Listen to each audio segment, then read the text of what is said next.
오늘 말씀의 제목은 먼저 된 자가 나중 되는 나라입니다.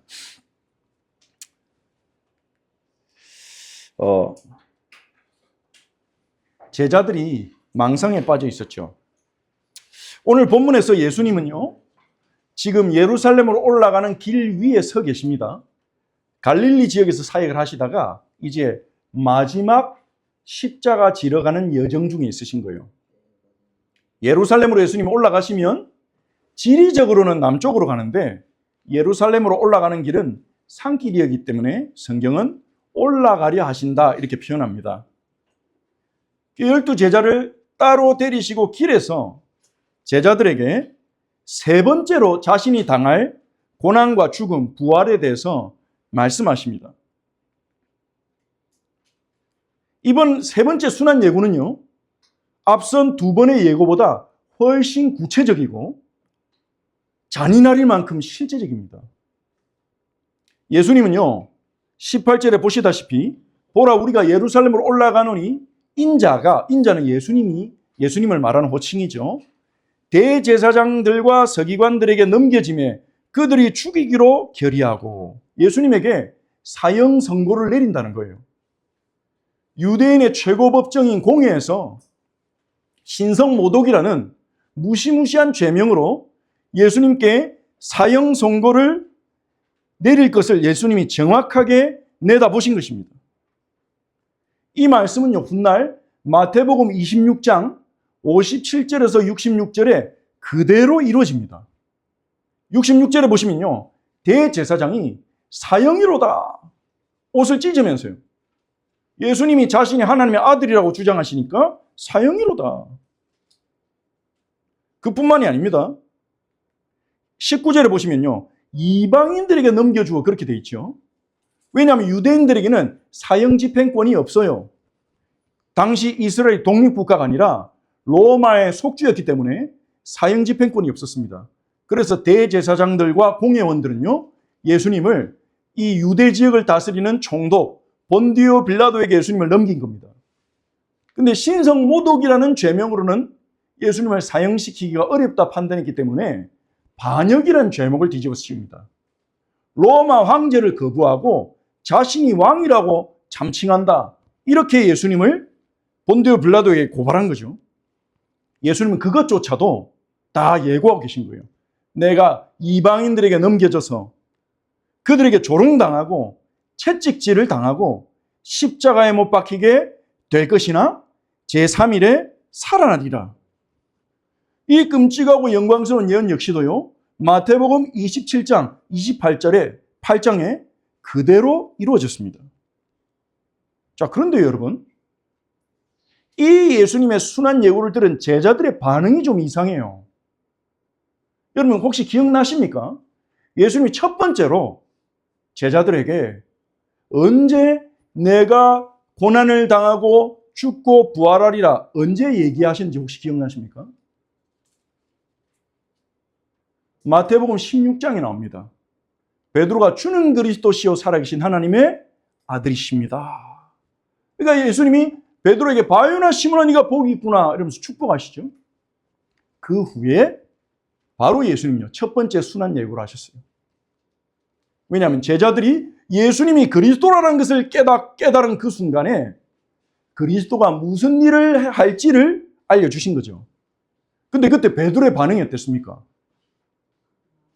주여 그리 마옵소서. 격렬하게 항변했어요. 항변하다는 말은 책망하다는 뜻이라 했죠. 영어로 rebuke 그래 되어 있습니다. 감히 예수님을 책망했어요. 너무 흥분해가지고. 아니 예수님 유대인의 왕으로 오셨는데 그리스도인데 십자가 죽으면 안 되시잖아요. 베드로가 말도 안 되는 일이라고 생각한 겁니다. 마태복음 16장 22절에 베드로가요, 주를 붙들고 항변하면서 이 일이 결코 죽게 미치지 아니라 아무도 주님 못 죽이게 제가 하겠습니다, 이런 거예요. 그럼 베드로가 예수님 향한 충성이라 생각했어요. 근데 그때 예수님 뭐라 하십니까? 사탄아 내 뒤로 물러가라. 너는 사람의 일을 생각하고 하나님의 일을 생각하지 않는 자다. 그러니까 다른 제자들도 뭐를 하려다가 나서면 안 되겠다 이래 됐겠죠. 이해를 못했어요, 제자들은요. 두 번째 예수님이 순환 예고했을 때는 어떤 반응이 나왔습니까? 17장 23절에 제자들이 매우 근심하더라. 선생님이 죽는다고? 예수님이 돌아가신다고? 안 되는데? 우리 예수님하고 함께 있으니까 오병이어도 먹고 기적도 보고, 그리고 이 예수님은 메시아니까 로마 제국을 무너뜨리고 이스라엘을 회복해야 되는데 죽으신다고 안 되는데? 이렇게 매우 근심했어요. 근데 세 번째 순환 예고가 나왔는데 제자들의 반응이 있습니까? 없습니까? 19절을 보십시오. 없어요. 그리고 그 뒤에 나오는 문맥을 보면요, 제자들이 이제 더 이상 근심하지 않습니다. 왜 제자들은 예수님의 순환 예고를 듣고도 근심하지 않을까요? 오히려 그 당시 제자들의 얼굴에는요, 묘한 긴장감과 흥분이 탁 떠올라 있었을 겁니다. 이유는 하나예요. 제자들이요, 망상에 빠졌어요. 망상에 빠진 거예요. 망상이 뭡니까? 사전에 이렇게 되어 있습니다. 이치에 맞지 않는 헛된 생각, 객관적인 사실을 따르지 않는 그릇된 믿음, 그렇게 되어 있어요. 제자들이 망상에 빠진 것입니다. 예수님의 말씀을 자신의 기준으로 왜곡해서 믿어버린 거예요. 정신의 오작동이 일어난 거예요. 지금 제자들은요, 예수님의 말씀을 하나님의 기준이 아니라 철저히 자신의 욕망의 필터로 필터링하고 있는 거예요. 그들의 머릿속에서 예수님의 순환 예고는 이제 이렇게 번역됐을 겁니다. 아, 이제 예루살렘에 가면 로마와의 전쟁이 시작되겠구나. 독립전쟁이 시작되겠구나. 그 혁명의 과정에서 선생님이 체포되기도 하고 죽을 고비를 넘기는 희생과 고난도 겪으시겠구나. 하지만 3일 만에 살아나신다 했으니까 결국은 우리가 승리해서 우리 유대인들의 소망처럼 역사의 마지막 날이 오고 그때 의인들이 부활의 영광을 받게 될 것이고, 예수님은 다윗의 왕좌에 올라서 이 땅이 이스라엘이 다스리는 완벽한 나라가 될 거야. 이렇게 제자들은 예수님의 순환 예고를 알아들었을 것입니다. 자기들의 욕망대로, 자신들의 욕심대로 하나님의 말씀을요, 해석해버린 거죠. 그래서 하나님이 주신 약속이 아니라 망상에 빠진 거예요. 제자들의 관심은요, 처음부터 끝까지 현세적 영광이 있었어요. 이 땅에서 누리는 권세, 성공, 승리를 꿈꾼 거예요. 그 증거로 마태복음 18장 1절에 보면요, 제자들이 주는 그리스도시요 살아계신 하나님의 아들이신 것을 고백하고 나서도 심지어 베드로와 야고보와 요한은요, 변화의 산에 올라가서 그리스도만 빛나는 영광을 봤음에도 불구하고 마태복음 18장 1절에서 제자들은요, 예수님께 어떤 질문합니까? 예수님, 천국에서 누가 제일 높습니까? 그 말은요, 우리 제자들 중에 누가 제일 서열이 높습니까? 이거예요. 제자들의 관심. 이 제자들이 여기서 말하는 천국은요, 많은 사람들이 생각하는 죽어서 가는 그 천국을 말하는 게 아닙니다. 마태복음에 나오는 천국은요, 하나님의 나라입니다. 그리고 유대인들에게 하나님 나라 어떤 나라냐? 메시아가 와서 독립전쟁을 일으켜서 이스라엘을 압제하는 로마 제국을 무너뜨리고 이 땅에 지상 낙원을 만드는데 메시아가 다스리는 다윗의 나라를 세울 것이다. 그때 의인들은 부활해서 그 나라에 살게 될 것이다. 이게 유대인들의 천국이에요. 유대인들의 천국은요, 이 땅에 이루어지는 거예요. 그러니까 제자들의 관심은 그거예요. 예수님이 그리스도니까 곧 예수님이 다윗의 왕국을 회복하실 건데 그 다윗의 왕국에서 누가 더 높으냐? 교회에서 누가 더 높으냐? 그런 질문인 거예요. 관심이 어디 있는 겁니까? 먼저 된 자냐, 먼저 된 자 되려는 마음들이죠.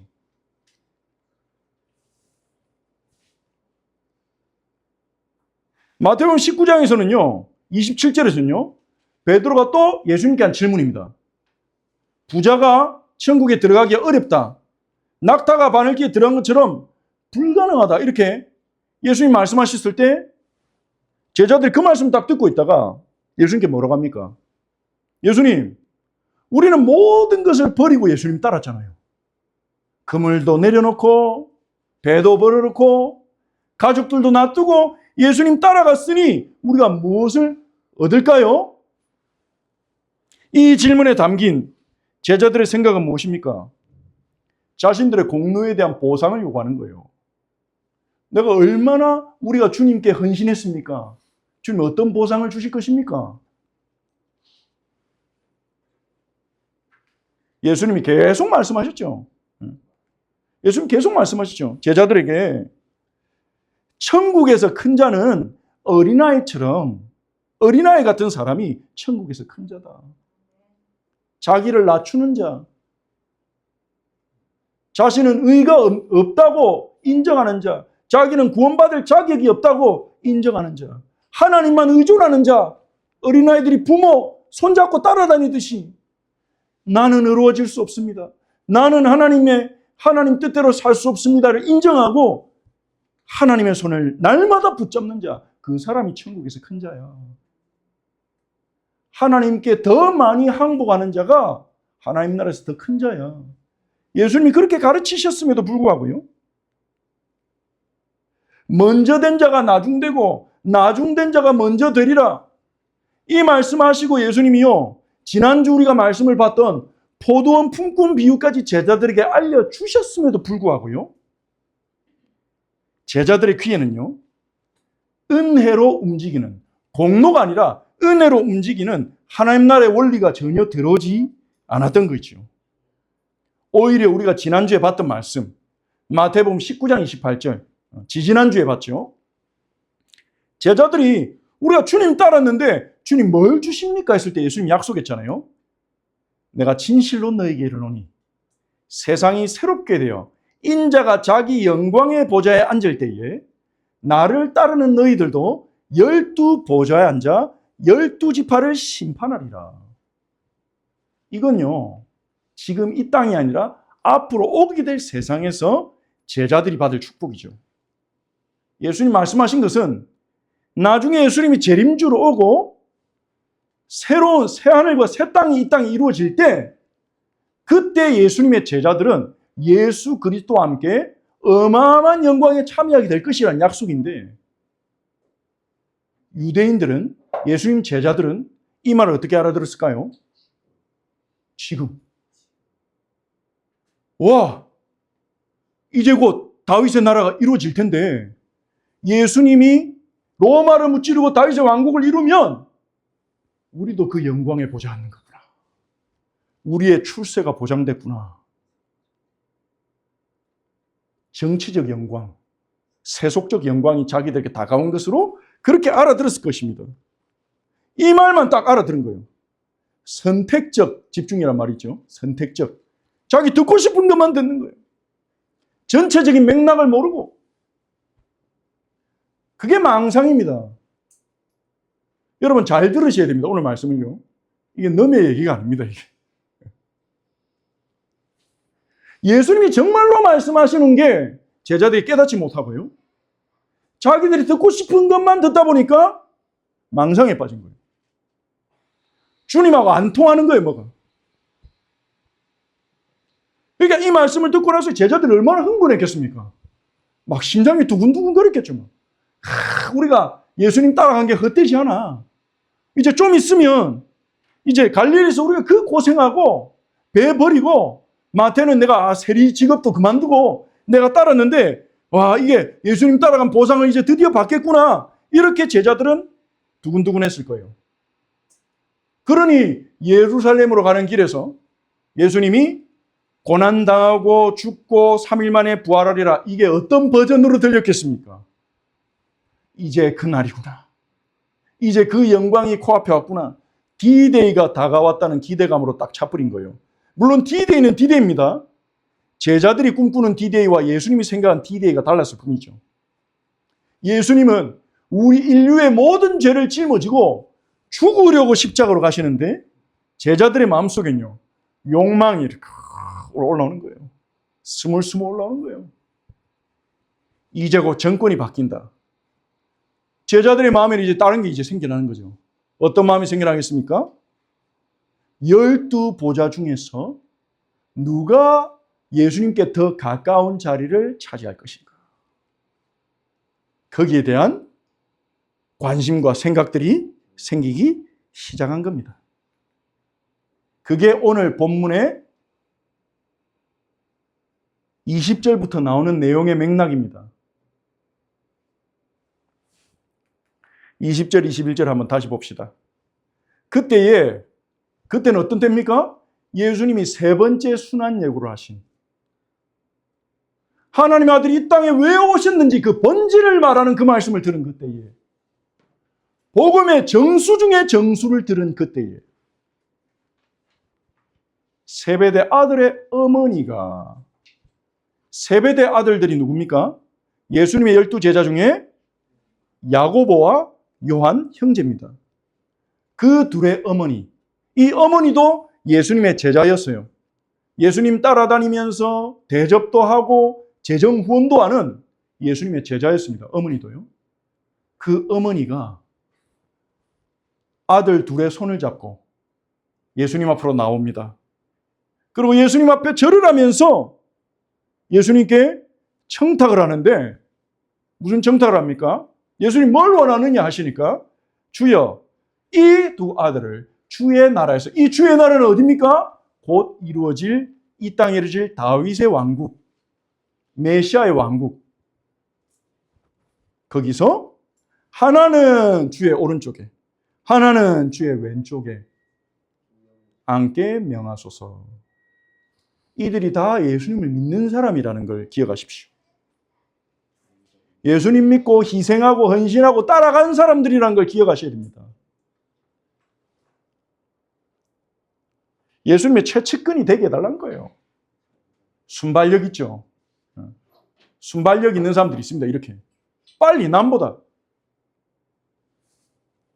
여기서 흥미로운 점은요, 베드로가 보통 먼저 나서잖아요. 근데 베드로가 뭔 말을 했다는 얘기가 없습니다. 어떤 학자는요, 베드로가 마태복음 16장까지는 리더였거든요. 제자들의. 예수님이 제자들 중에서 베드로에게 별명도 지어주셨잖아요. 이름도 지어주셨잖아요. 너는 베드로라. 너는 반석이라. 베드로라는 이름은요, 예수님이 지어준 이름입니다. 원래 이름은 게바입니다. 시몬입니다. 시몬. 그러니까 이름도 지어줬잖아요. 자연스럽게 베드로가 항상 대답했어요. 예수님 물어보면 베드로가 제자들의 리더였어요. 근데 16장에서 한번 심하게 깨지죠. 사탄아 뒤로 물러가라니까 제자들이 보고 베드로 이제 끝났다 이렇게 생각할지도 모르겠습니다. 거기다가 예수님이 먼저 된 자가 나중되고 이랬잖아요. 그러니까 그 말씀을 제자들은요, 베드로의 시대는 끝났다 이렇게 이해했는지도 모릅니다. 그러니까 그 다음 서열이 누굽니까?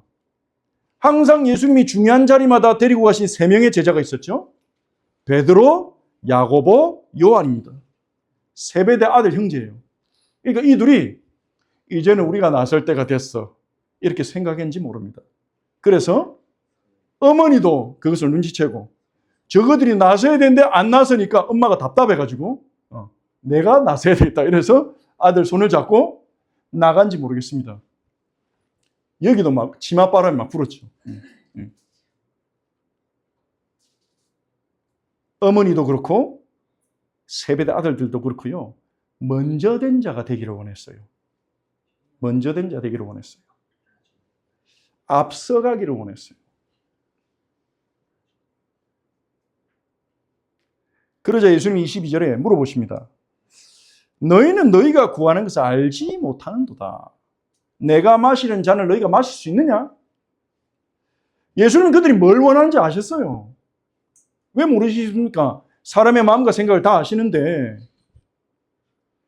예수님은요, 이 제자들이 하나님 나라를 잘못 이해하고 현세적 이 땅에서의 앞자리, 높은 자리를 원하고 있다는 것을 아셨어요. 예수님에게 최고의 영광은 십자가인데 야고보와 요한에게 최고의 영광은 다윗의 왕국에서 이루어질 좌의정 우의정 자리, 서열 2, 3위의 자리였던 것입니다. 예수님에게 최고의 영광의 보좌는 십자가였어요. 왜냐? 그 거칠고 미련해 보이는 십자가에서 오래된 하나님의 언약이 성취되고 여자 후손이 뱀의 머리를 상하게 할 것이라 그 언약이 성취되고 유월절 어린 양의 피가 성취되고 희생제사의 원칙이 실체가 성취되고 하나님의 모든 약속이 성취되기 때문에 그 십자가에서 하나님이 얼마나 신실하셨는지 입증될 것입니다. 하나님의 모든 약속이 예가 되므로.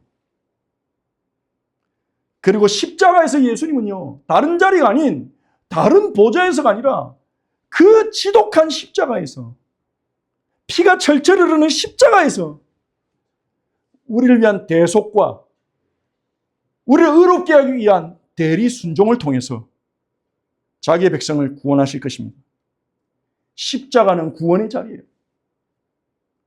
그리고 십자가에서 자기 백성을 향한 하나님의 사랑이 확증될 것입니다. 하나님이 여러분을 사랑하시는 것이 어디서 확증되냐? 십자가에서. 하나님이 여러분을 사랑하지 않는 것 같습니까? 나를 사랑한다면 왜 우리 가정 문제 해결해 주지 않냐? 왜 내 경제 문제 해결해 주지 않냐? 왜 나에게 진로를 보여주시지 않냐? 하나님 나를 사랑하신다면 왜 나를 이렇게 연약하게 두시냐 싶습니까? 십자가를 보십시오. 하나님 거기서 약속을 지키셨고 거기서 가장 소중한 자신의 아들을 희생시키셨습니다. 하나님의 진노를 십자가에서 자기 아들을 쏟아 부으셨어요. 예수 그리스도가 영광의 보좌는 십자가입니다. 이 십자가 은혜 받은 성도에게도 마찬가지입니다. 근데 제자들은요, 그게 보이지 않았어요. 현세적 영광에 취해서. 고린도전서 1장 18절 우리 함께 읽어봅시다. 같이 읽습니다. 십자가의 도가 멸망받는 자들에게는 미련한 것이요 구원을 받은 우리에게는 하나님의 능력이라. 아멘. 하나님의 능력이요, 하나님의 사랑과 공의가 동시에 충족되는 영광의 정점이 십자가입니다. 이 복음의 비밀을 모르는 사람들에게는요, 십자가를 부르짖는 사람은 미친 사람들일 겁니다. 로마 사람들에게는요, 십자가는 끔찍한 저주였습니다. 어떻게 사람을 나무에 달아서 말려 죽이냐? 유대인들에게 나무에 달린 자는 저주를 받은 자였습니다. 그런데 하나님은요, 자신의 아들을 저주받게 하심으로 우리를 저주에서 건져내신 것입니다. 야고보와 요한, 그들의 어머니는요, 자신들이 뭘 구하는지도 모르고 구했습니다.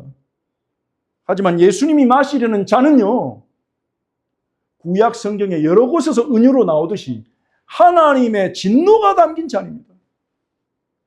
하나님은요, 인류의 죄에 대해서 오랫동안 참으셨어요. 홍수 이후로 무지개를 보면서 인류가 아무리 범죄하고 부패해도 내가 무지개를 볼 때마다 참겠노라. 마지막 날이 올 때까지, 마지막 심판이 될 때까지 다시는 내가 물로 인류를 심판하지 않겠다. 스스로 약속하셨어요. 그래서 지금 이 땅에 온갖 전쟁과 범죄와 추악한 일이 곳곳에서 일어나고 있음에도 재앙이 오지 않는 거예요. 하나님이 없어서가 아니라 참고 계신 겁니다. 어디다가요? 하나님의 진노의 잔에 그 진노를 담으시면서. 그 하나님의 진노의 잔에는요, 우리의 과거의 죄에 대한 진노, 하나님이 시간을 초월한 분이기 때문에 우리의 현재에 대한 진노, 우리가 앞으로 지을 죄에 대한 진노까지 다 담겨져 있었습니다. 그걸 누가 감당할 수 있습니까? 누가 마실 수 있습니까?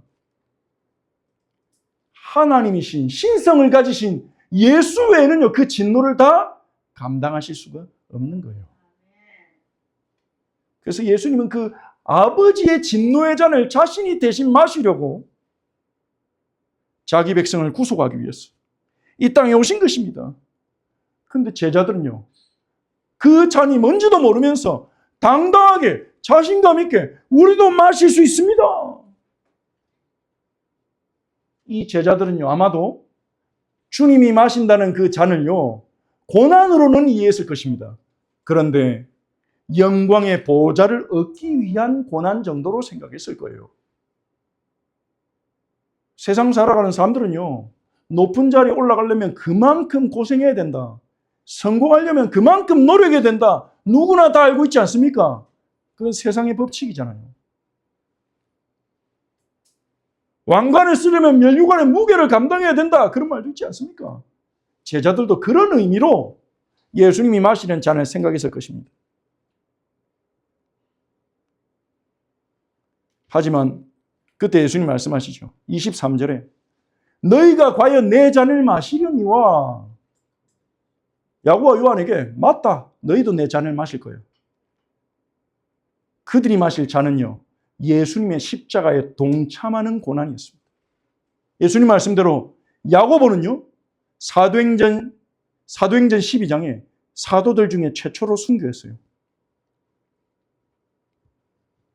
영광의 잔을 마셨죠. 고난과 영광의 잔.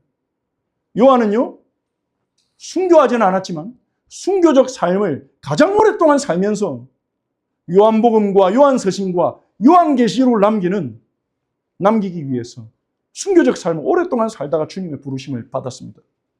이들도 과연 예수님의 고난의 잔에 동참하긴 했습니다.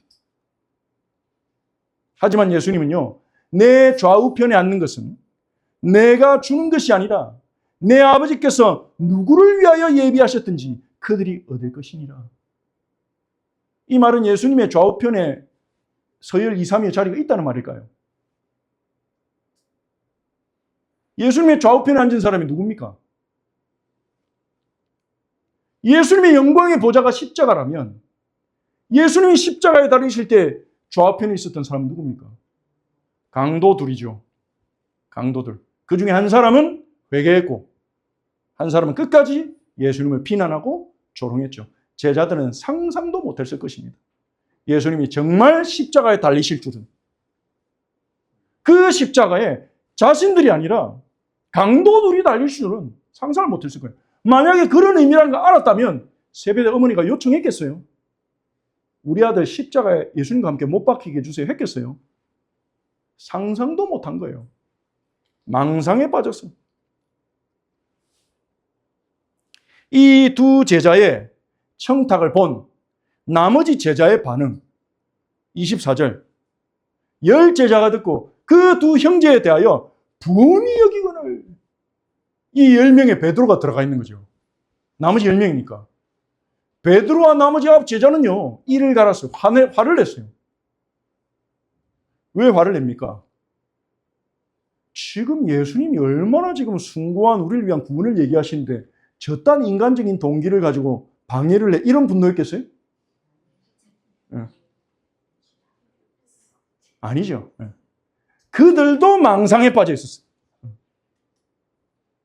아니 우리도 같이 고생했는데 저것들이 감히 새치기를 해? 한 발 늦었네 뭐 이러면서 자기들끼리 밥그릇 싸움이라고 그러죠. 그런 거를. 여러분 상상이 되십니까? 우리 주 예수께서 우리를 구원하기 위해 그 십자가의 길로 가시는데 그 길 위에서 12제자는요 밥그릇 싸움하고 있었다니까요. 누가 앞서냐? 누가 먼저 되냐? 참 아이러니하고 슬프기도 합니다. 그런데 사랑하는 성도 여러분, 혹시 여러분도 이 길 위의 제자들처럼 망상에 빠져 있지 않습니까? 우리는 입술로는 십자가를 찬양합니다. 오늘도 찬양했잖아요. 우리들을 위하여 죽기까지 사랑하신. 우리는 예수로 충분합니다. 고백합니다. 눈물도 흘려요. 찬양하면서. 근데 그래도 내가 개척교회 와가지고 그래도 내가 예수님 따라가려고 이렇게 헌신도 하고 하는데 하나님이 나한테 당연히 경제적인 축복도 주시고 내 자녀도 세상적으로 잘 되게 해주시고 먼저 된 자 되게 해주시고 더 많은 응답을 남들보다 더 많은 응답 우리에게 주시지 않겠나. 이런 기대가 혹시 마음속에 있지 않습니까? 그런 마음이 생길 수 있어요. 그 예수님의 제자들도 그랬는데. 특히요, 목회자나 중직자 자녀들 중에는요, 자신의 부모님이 교회에, 우리 부모님이 얼마나 교회 많이 봉사하고 헌신했는데, 그럼 하나님이 우리 가정에, 우리 사업에 복을 주셔야 되잖아. 잘 되게 해주셔야 되잖아. 그렇게 생각하고 있는 그런 하나님이 주셔야 마땅하다고 생각하는 보상심리의 망상에 빠져있는 그런 사람들도 있습니다. 그러다가 시험 들어가지고 가정에 경제 문제하고 부모님이 질병 걸리고 이러니까요. 시험 걸려가지고 하나님이 어디 있어? 복임이 어디 있어? 청년 중에 여러 명 만났어요.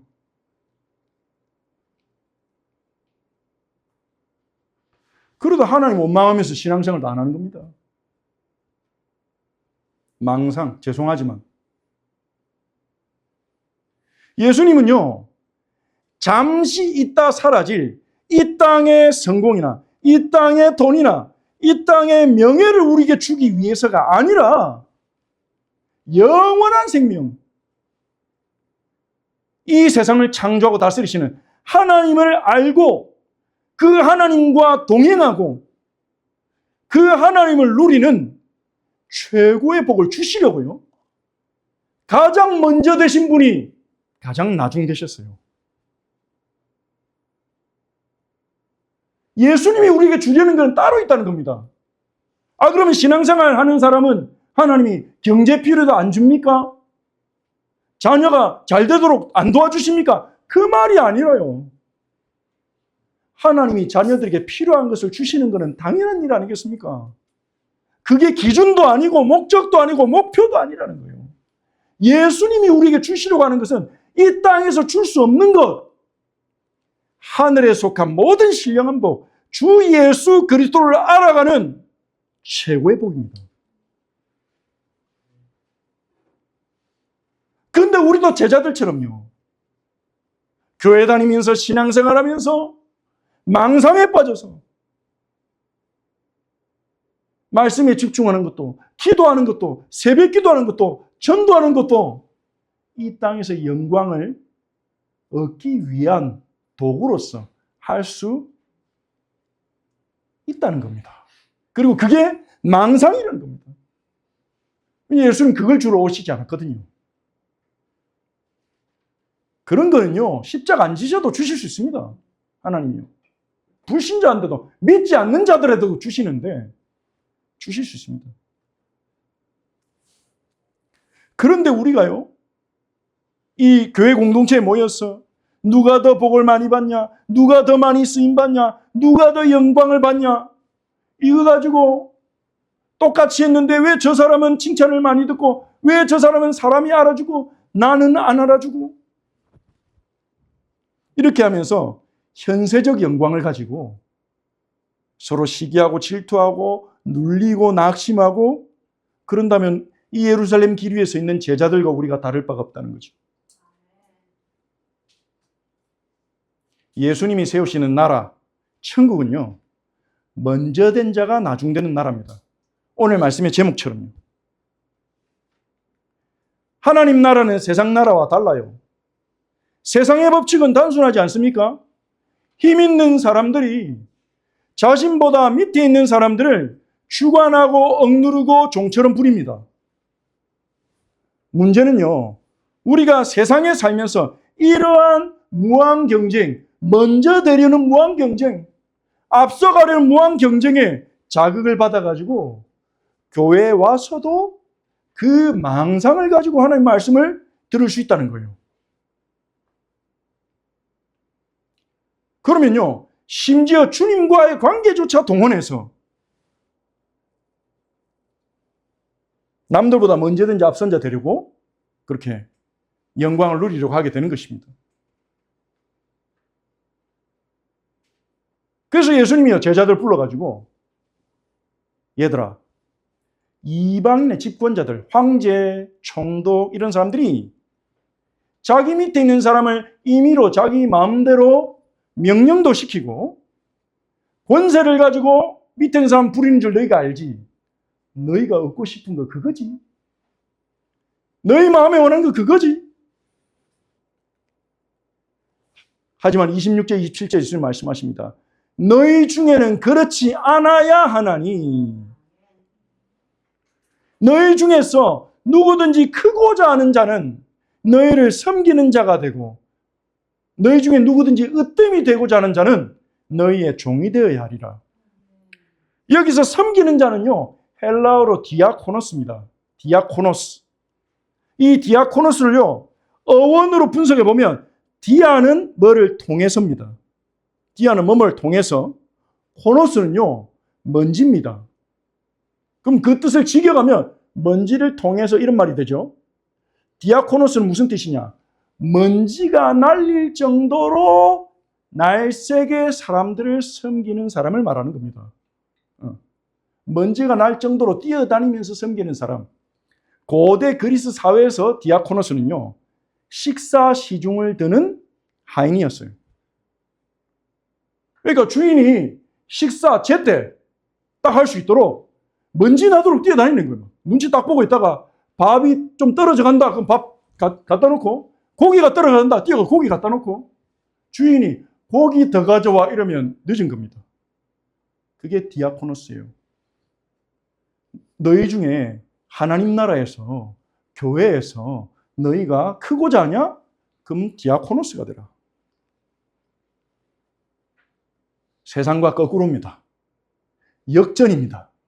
전복입니다. 뒤집은 것입니다. 흥미로운 것은요, 이 디아코노스가 집사예요. 우리 교회에서 주는 직분 있죠, 집사? 그 집사는요, 집을 사는 사람이 아니고, 집을 관리하는 사람이 아니고, 먼지나게 뛰어다니는 사람. 식사 시중 드는 사람. 사도행전 6장에 7사람을 집사로 세웠죠. 무엇을 위해서요? 과부들의 생계에 지장이 없도록 그들의 생활비를 제대로 챙겨주라고. 성도들이 헌금한 것으로 과부들이 굶는 사람 없도록 챙기라고. 그렇게 집사로 세운 것입니다. 집사 의미가 그거예요. 재정 관리하는 부분도 포함이 되지만, 그래서 그게 디아코노스, 교회에 와서 세상적으로는 고대 그리스와 로마 사회에서는 식사 시중 드는 하인이었는데 그게 교회로 들어와서 영광스러운 직분이 된 겁니다. 예수님의 말씀을 따라 그 사람이 큰 자다. 하나님 나라에서. 그리고 으뜸이 되고자 하느냐? 모든 사람의 종이 되어라. 하나님 나라는요, 큰 자가 섬기는 나라, 높은 직분을 가진 사람이 섬기는 나라, 으뜸된 자가 종이 되는 나라가 하나님의 나라예요. 이런 나라에서는 먼저 되려 하지 않겠죠.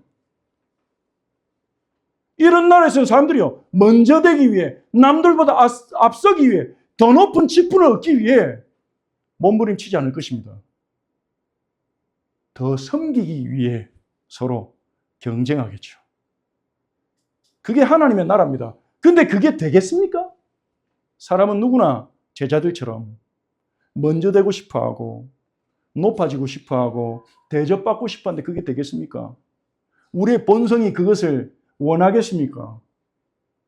잠시는 섬길 수 있지. 잠시는 섬길 수 있죠. 하나님 말씀 순종해서 인정받으려고, 칭찬받으려고. 근데 섬기는 것 자체가 기쁨이 될 수 있겠습니까? 그래서 예수님이 먼저 섬기신 겁니다. 그래서 가장 먼저 되신 예수님이 가장 나중 되신 것입니다.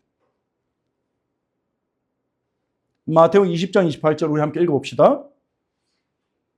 시작. 인자가 온 것은 섬김을 받으려 함이 아니라 도리어 섬기려 하고 자기 목숨을 많은 사람의 대속물로 주려 함이니라. 아멘. 섬김을 받으셔야 할 하나님의 아들이 가장 낯선 곳으로 오셔서 섬기셨어요. 인간의 몸을 입고 비천한 가정에 태어나서 조롱당하고 채찍질 당하고 죽기까지 섬기셨어요. 자기 목숨을 많은 사람의 대속물로 주셨어요. 대속물이란 단어는요, 헬라어로 위트론입니다. 위트론. 헬라어로 루오라는 단어가 풀어주다 이런 뜻이거든요.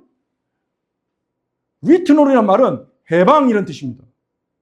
그리고 고대 사회에서 전쟁에 져서 포로된 사람들 있잖아요. 전쟁 노예. 그 사람들에게 몸값을 주고 포로들을 찾아올 때 그 몸값을 위트론이라고 했어요. 예수님은요, 자신의 목숨을, 자신의 생명을 죄와 사망의 노예가 되어서 권력과 성공의 노예가 되어서 우상에 사로잡혀서 빠져나오지 못하는 우리를 건져내기 위한 몸값으로 주기 위해 이 땅에 오신 것입니다. 우리 주 예수께서 그러셨습니다. 예수님은 공의로우신 하나님께 자신의 생명과 자신의 보혈을 우리를 대속하기 위한 몸값으로 내놓으셨어요. 그리고 이 예수님의 이러한 대속은요, 오래전에 이사야 선지자를 통해 예언됐습니다. 이사야 53장 5절 같이 읽어봅시다. 시작. 그가 찔림은 우리의 허물 때문이요 그가 상함은 우리의 죄악 때문이라. 그가 징계를 받음으로 우리는 평화를 누리고 그가 채찍에 맞음으로 우리는 나음을 받았도다. 아멘. 하나님의 아들 여호와의 종으로 오시는 예수 그리스도께서 우리 때문에 찔리고 우리의 죄악 때문에 상하고 우리가 평화를 누리도록 우리 대신 벌을 받고 우리의 나음을 얻도록 우리 대신 채찍에 맞으셨다는 거예요. 먼저 된 자가 나중되고 이것은 예수님이 제일 먼저 시작하신 것입니다. 그리고 그것이 하나님 나라의 원리입니다. 여러분 은혜 많이 받으셨습니까? 디아코노스가 됐어요. 나는 권사 직분인데 디아코노스는 집사잖아요. 아닙니다. 직분 이름이기도 하지만 여기서 예수님이 말씀하시는 것은요, 섬기는 자가 되라. 성도들이 예배드리고 식사하는데 불편함이 없도록 돕는 자들이더라. 기도하는 자들이더라. 은혜 받고 직분 받은 사람일수록 디아코노스가 되는 거예요.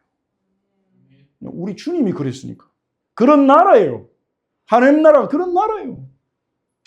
근데 안타깝게도 이 땅에 있는 교회 가운데 그렇지 못한 교회들도 있죠. 목사님이 가장 대접받고, 그 다음 장로님들이 대접받고, 중직자들이 대접받고, 새로운 사람들은 잠깐 챙겨주다가 몇 달 지나면 풀어놓고, 아이들은 관심 없고. 물론 그렇지 않은 교회가 많아요. 그 교회를 경험하는 성도들은 하나님 나라를 어떻게 느낄까요? 세상이나 다를 바가 없구나. 어떤 사람이 실제로 그렇게 얘기하는 걸 들었습니다. 목사는 회사로 치면 사장이죠, 이러더라고요. 아닙니다. 그렇죠. 사장은 예수님입니다.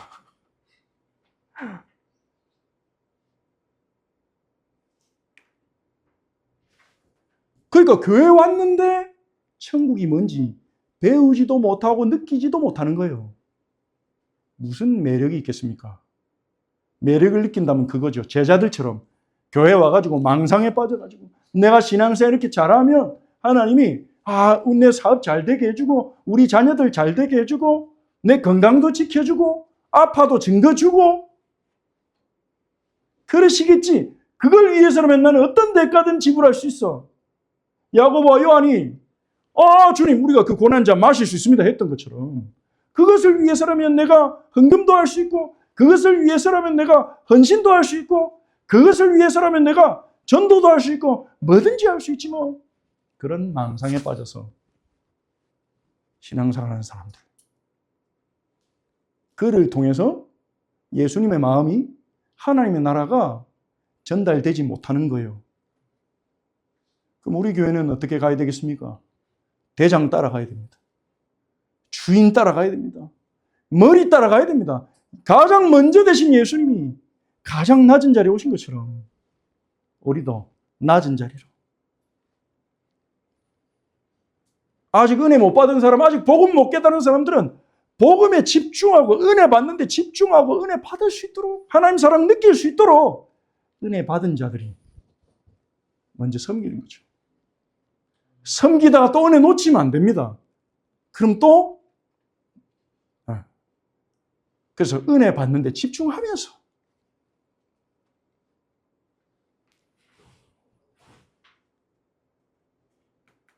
골로새 1장 15절 보니까요. 예수님을 말하면서 예수님은 보이지 아니한 하나님의 형상이시요 모든 피조물보다 먼저 나시니 가장 먼저 모든 피조물의 머리시고 먼저 나신 분이에요. 예수님이 피조물이란 말은 아닙니다. 예수님은 창조되지 않고 성부로부터 나오셨다고 신학적으로 말하는데 지금 그 말의 의미를 설명할 그 시간은 아니고요. 가장 먼저 계신 분이라고 말하는 것입니다. 왜 근데 그러셨을까요? 그 놀라우신 예수께서, 그 영광의 예수께서, 우리가 없어도 존재하신데 전혀 지장이 없는 예수께서 왜 우리가 뭐라고, 여러분이 뭐라고 그렇게까지 하셨습니까? 조롱당하고 채찍에 맞고 죽기까지 하셨을까요? 우리가 반드시 해야지만 결코 할 수 없는 일들이 있지 않습니까? 그걸 대신 해주기 위해서. 우리를 죄로부터 자유케 하고 우리를 의롭게 해서 다시 성삼위 하나님 앞에 서서 우리를 지으신 목적대로 성삼위 하나님과 교제하며 이 땅의 세계만 아는 것이 아니라 물론 이 땅에도 아름답고 재미나고 멋진 것들이 많습니다. 조나단 에드워즈는요, 그것을요, 2차적 아름다움이라고 했어요. 2차적 미덕, 참된 미덕, 참된 아름다움, 참된 즐거움이 있다. 그것은 하나님만이 주실 수 있다. 하나님을 알아가는 과정 속에서, 하나님과 교제하는 과정 속에서 우리는 그것을 얻을 수 있다. 하나님의 기쁨, 예수의 기쁨, 예수님의 평안함, 그걸 누리기를 원하시는 거예요. 그렇다는 말은요, 우리의 삶이 비록 진흙탕 같고 때로는 정글 같고 때로는 광야 같고 그렇지만 그러한 처절한 현장과 상황 속에서도 그 참된 미덕을, 참된 아름다움을 맛볼 수 있다는 거죠. 길은 하나, 오직 그리스도를 통해. 우리는 그것을 붙잡고 누려야 될 자들입니다. 그리스도를 아는 지식이 가장 고상하기 때문이다. 바울의 고백처럼요. 그것을 향하여 우리의 마음이 나아갈 때 망상에서 깨어나, 이제는. 망상에서 벗어나서 예수님이 우리에게 주시기를 원하시는 그 참된 기쁨, 참된 즐거움을 향하여 우리가 한 걸음씩 나아갈 때 그 한 걸음 한 걸음의 과정이 믿음의 한계를 돌파하는 발걸음인 줄 믿습니다. 왜 예수님이 우리를 향해 그렇게까지 하셨습니까? 이유는 딴 게 없어요. 우리를 사랑하시기 때문에. 우리는 때때로 거울을 보면서 우리의 초라하고 나중된 모습에 실망하고 좌절하지 않습니까? 내가 이것밖에 안 되나? 왜 나는 이것밖에 안 되는가? 하지만 예수님은요, 우리가 못 보는 우리의 진짜 가치를 아세요. 먼저 된 자로서 나중 되신 예수님의 압도적인 사랑 안에 우리가 머무를 때 그 은혜의 바다에 온전히 잠겨서 참된 기쁨을 누리며 주님을 닮아가게 될 때 우리가 장차 얼마나 눈부시고 영광스럽게 변할지 예수님은 알고 계십니다. 그래서 지금도 그 눈으로 보세요. 우리는 우리의 업적과 우리의 실패와 우리의 허물을 가지고 우리를 보지만 예수님은요, 우리의 영광을 보면서 지금 우리의 모습을 보시고 우리의 모든 것을 있는 모습 그대로 인정하시고 받아들이십니다. 이런 분은 없습니다. 누가 우리를 그렇게 봐줍니까? 그래서요, 우리 성도님들은 우리는 먼저 된 자로서 나중 되신 예수님의 사랑을 깨닫고 먼저 된 자가 되려 하지 말고 나중 된 자의 자리로 갑시다. 낮은 곳으로 갑시다. 섬김의 자리, 종의 자리, 그 자리로 갑시다. 그곳에 예수님이 계시기 때문입니다. 그래서 예수님을 사랑하고 예수님을 기뻐하는 사람은 자발적으로 나중된 자가 섬기는 자가 될 것입니다. 여러분, 먼저 된 자가 나중되고 나중된 자가 먼저 된다. 그 의미는요, 먼저 신앙생활 했다고 자랑하지 마라, 이런 의미도 됩니다. 새로 믿은 사람이 신앙생활 더 잘할 수 있다, 이런 의미도 됩니다. 하지만 하나님 나라의 원리, 왕이신 예수께서 먼저 된 자로서 나중되셨기 때문에 우리도 그를 따라 먼저 된 자로서 나중된다. 근데 그 뒤에 어떤 일을 합니까? 여러분, 빌립보서 2장 9절 한번 찾아보십시오. 신약성경 빌립보서 2장 9절.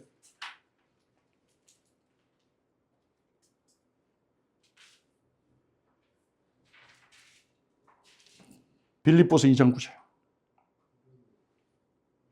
다 찾으셨습니까? 예, 아직 덜 찾은 분이 있어서 잠시만 기다려 주십시오.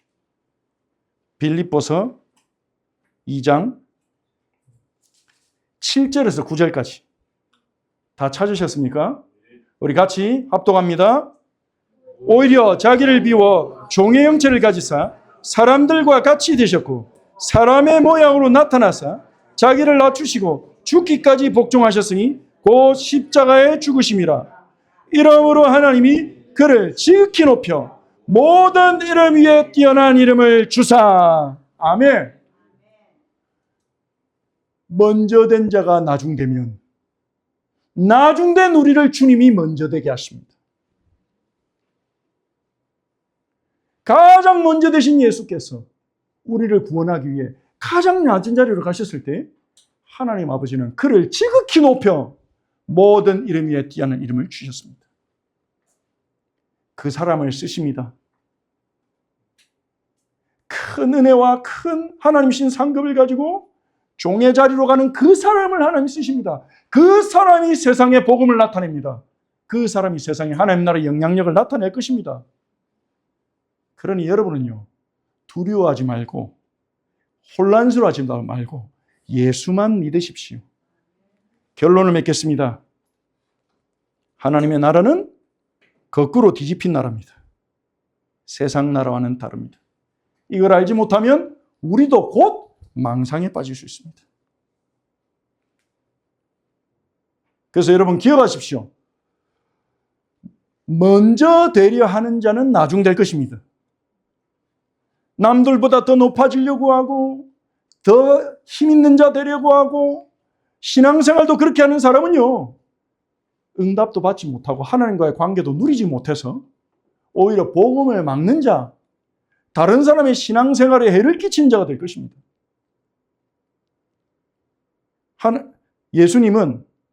하나님은 먼저 된 자로서 나중 되신 예수님을 높이셨습니다. 이걸 기억하십시오. 그래서 세 번째로 우리도 예수님과 함께 낮은 것으로 내려갑시다. 먼지 나도록 섬기는 디아코노스의 은혜가 우리 모든 은혜 받은 우리 사자어린 양교회 성도님들에게 임하기를 예수님의 이름으로 축복합니다.